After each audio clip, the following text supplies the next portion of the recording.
Trump की 1 अगस्त की deadline पास तो हो गई, लेकिन टैरिफ्स की जंग में कौन जीता कौन हारा, कौन बना सिकंदर और किसके हुए दिन अंदर। लेट अली शो यू के इस एपिसोड में आप सबको खुशामदीद। Do like, subscribe and share this content. बात शुरू करते हैं डोनाल्ड ट्रंप के टैरिफ से। और बड़े ममालिक हैं, बड़े खुश हो रहे होंगे। मिस्र 10% ड्यूटी, उनकी तो ईद हो गई। कंपेयर करें अगर आप साउथ एशिया में, पाकिस्तान 19%, बांग्लादेश 20%, हिंदुस्तान 25% और अफगानिस्तान 15% टैरिफ के साथ। यानी ये टैरिफ क्या है? ये रेसिप्रोकल टैरिफ्स होते हैं। अगर पाकिस्तान एक्सपोर्ट करता है अमेरिका, उसका एक जमाने में अभी भी शायद ट्रेडिंग पार्टनर सबसे बड़ा अमेरिका ही है, तो नंबर वॉल्यूम्स के ऊपर तो मुश्किल से 5% हिंदुस्तान का करते हैं, लेकिन फिर भी 19% के ऊपर पाकिस्तान भी डाल सकता है और अमेरिका भी डाल सकता है। कुछ फील्ड्स के अंदर कंसेशन मिली है। आईटी के अंदर वो कंपनीज जो आईटी ऑपरेट कर रही हैं, फॉर एग्जांपल अब अमेरिकन कंपनीज पाकिस्तान के अंदर, उनको डिस्काउंट मिला है स्पेशल। मगर इंडिया के साथ क्या हुआ? इंडिया के ऊपर 25% टैक्स किस तरह लगा दिए एकदम, मगर इंडिया बेयर कर सकता है।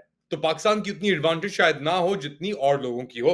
इस मौजू पे मैं और बात करूंगा, but just to give you guys an overall, Turkey 15%। तो टर्की और पाकिस्तान टेक्सटाइल्स के अंदर अमेरिका के अंदर कंपीट करते हैं, टर्की की एडवांटेज है। इजिप्ट भी वही प्रोफाइल रखता है जो पाकिस्तान रखता है, टेक्सटाइल्स फॉर एग्जांपल। तो अमेरिका सस्ता मार्केट है, 10 यानी 9% का फर्क है पाकिस्तान और मिस्र के अंदर। तो उधर जाएंगे वो फिर एक्सपोर्ट करने के लिए। तो पाकिस्तान के लिए नेट पॉजिटिव उतना नहीं है जितना दिखाया जा रहा है। अब तेल की बात की कि जी तेल के जखारे हैं पाकिस्तान के पास, बहुत बड़े, इंडिया को भी भेजेगा। वो भी सरासर एक ख्याली प्लाव ही है कि आपको हकीकतन ये नहीं पता कि क्या चीज कहां जाके रुकेगी। ट्रंप के मूड स्विंग्स भी जो हैं वो इतने सिवियर हैं कि आज वो कुछ और कह रहा है, इंडिया के साथ कंसेशंस के लिए कुछ और कर रहा है। तो एक रिलायबल पार्टनर नहीं है, क्योंकि अमेरिकी जो स्टेट इंटरेस्ट हैं वो ट्रंप से ज्यादा बढ़कर हैं। और हिंदुस्तान और अमेरिका ने, जब फॉर एग्जांपल 2 दहाइयों से, मनमोहन सिंह ओवर 15 इयर्स आप कर लें, उन्होंने एक सॉलिड फाउंडेशनल स्ट्रेटेजिक रिलेशनशिप बनाई अमेरिका के साथ। तो ये ट्रेड का जो स्पैट है, इससे उन्हें इतना फर्क नहीं पड़ेगा जितना फॉर एग्जांपल पाकिस्तान को पड़ सकता है, क्योंकि पाकिस्तान तो लेटने के लिए हमेशा तैयार होता है ना।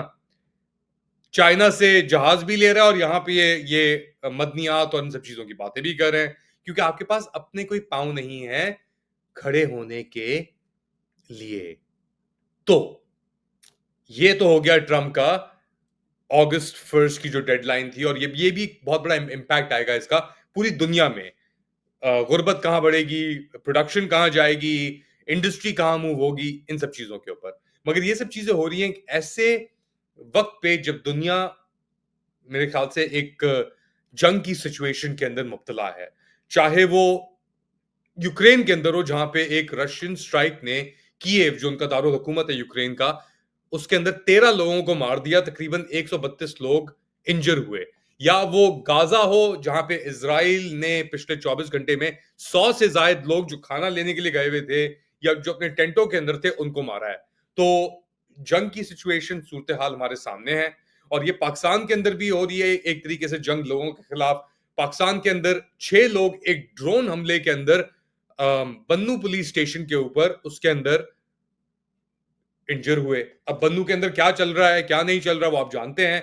वहां पे एक मिलिट्री ऑपरेशन शुरू करने की बात की गई, तो लोग अपने मुजाहिरीन बाहर निकल आए और वहां पे भी एक मुजाहरा चल रहा है। तो एक अजीब कैफियत के अंदर दुनिया मौजूद है। और ऐसे वक्त में पाकिस्तान पहुंचता है अमेरिका का पहला एवर तेल का टैंकर। यानी एक किश्ती आई है तेल लेके अमेरिका से। ईरान आपके साथ है, मशरक वस्ती उधर है आपका, मगर आप अमेरिका से तेल लेके आ रहे हैं। ये आपकी सिचुएशन है। तो कुछ सर पांव पैर नजर नहीं आ रहा। अच्छा, अमेरिका कहां इसके ऊपर अटका हुआ है? ट्रंप साहब ने कनाडा के ऊपर अपने जो उनका मुआहिदा भी हुआ था उससे रिनेक करने की बात की, क्योंकि कनाडा ने पिछले 24 घंटे 48 घंटों के अंदर फलस्तीन को एक हकीकत, एक रियासत तस्लीम करने के ऊपर डेडलाइन सितंबर की दे दी है। फ्रांस, कनाडा, ब्रिटानिया एक हद तक सब उस बैंड वैगन पे आ गए हैं, और वो अमेरिका को इतना गुस्सा चढ़ा हुआ है ट्रंप को कि उसने कहा कि तुम अगर इजराइल के खिलाफ ये इकदाम लोगे तो हम तुम पे टैक्सेस और लगा देंगे। ये ट्रंप ने धमकी दी है कनाडा को। अब इसके जवाब के अंदर कार्नी का भी स्टेटमेंट आया कि हम ये धमकियां नहीं लेंगे।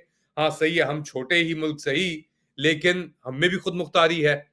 तो ट्रंप किसके लिए काम कर रहा है, क्यों ये सब चीजें कर रहा है, हम सब जानते हैं। उसकी चाबी तेल अवीव और जेरूसलम से अटकी हुई है। आप लोग क्या समझते हैं क्या हो रहा है इस पर्टिकुलर सिचुएशन के अंदर, इस पर्टिकुलर इंस्टेंस को लेकर? डेफिनेटली एक ग्लोबल रीओरिएंटेशन हो रही है, बट ट्रंप फिर भी जाएगा इंडिया क्वाड की जो समिट है कुछ ही अरसे के अंदर वहां पे अटेंड करने के लिए। क्वाड से क्या मुराद, जिसके अंदर इंडिया, जापान, ऑस्ट्रेलिया और अमेरिका शामिल हैं, और चाइना को कंटेन करने के लिए सब चीजें हो रही हैं। मगर इंडिया साथ साथ तेल फिर भी लेगा अपनी इंडिपेंडेंस, अपनी न्यूट्रलिटी को बरकरार रखने के लिए, क्योंकि वो एक खुद मुख्तार मुल्क है। 1.5 अरब तो उसकी आबादी है। तो इस इतनी आबादी के साथ आप क्या समझते हैं क्या होगा? इतनी आसानी से इंडिया रोल ओवर हो सकता है? नहीं, उनकी अपनी कंसिडरेशंस हैं। वो जानते हैं कि अमेरिका के साथ दोस्ती भी किस तरह करनी है, और रशिया के साथ भी कैसे करनी है, चाइना के साथ भी ताल्लुकात जारी रखने चाहिए, क्योंकि वो भी उनके ट्रेडिंग पार्टनर हैं। ये तो हमने अपने सर पे कफन बांध के कि नहीं, हम अमेरिका के साथ भी अपना टांका डबल गेम, अच्छा और कोई करे, पाकिस्तान करे, अगर आपकी जेब में पैसे ना हो तो उसे डबल गेम कहा जाता है। अगर आपके पास पैसे हैं तो उसको डबल गेम नहीं कहा जाता। ना सिर्फ अमेरिका कनाडा को धमकियां दे रहा है और इंडिया को धमकियां दे रहा है, मगर साथ साथ उसने फलस्तीनी अथॉरिटी और पैलेस्टाइन लिबरेशन ऑर्गेनाइजेशन पीएलओ जो ओरिजिनल थी उनके ऊपर सैंक्शंस लगाने की धमकी दे दी है, क्योंकि ये बहुत, अकॉर्डिंग टू रूबियो, फलस्तीनी स्टेट के ऊपर, रियासत के ऊपर अगर बात की जा रही है तो वो इसराइल के की हकीकत के खिलाफ एक बात समझी जाएगी। अजीब और गरीब सिचुएशन। अब ये तो कह के भी इंसान एक थक जाता है कि आप किस चीज को चेस कर रहे हैं। दुनिया के अंदर जो चीजें आप समझते थे कांस्टेंट हैं, जो चीजें आप समझते थे कि आपके बरकरार रहेंगी चलती रहेंगी, वही चीजें आपकी आके अब रुक गई हैं। कोई एंड या एग्जिट रैंप नजर नहीं आ रहा। एस्केलेट हो रही है सिचुएशन कॉन्स्टेंटली, चाहे वो पाकिस्तान में हो, चाहे वो इसराइल फलस्तीन में हो, चाहे वो कहीं भी दुनिया में हो। Things are moving very fast, and at the same time बहुत सारे लोगों के लिए चीजें बहुत रुक भी गई हैं, स्पेशली उन लोगों के लिए जो अफोर्ड नहीं कर सकते।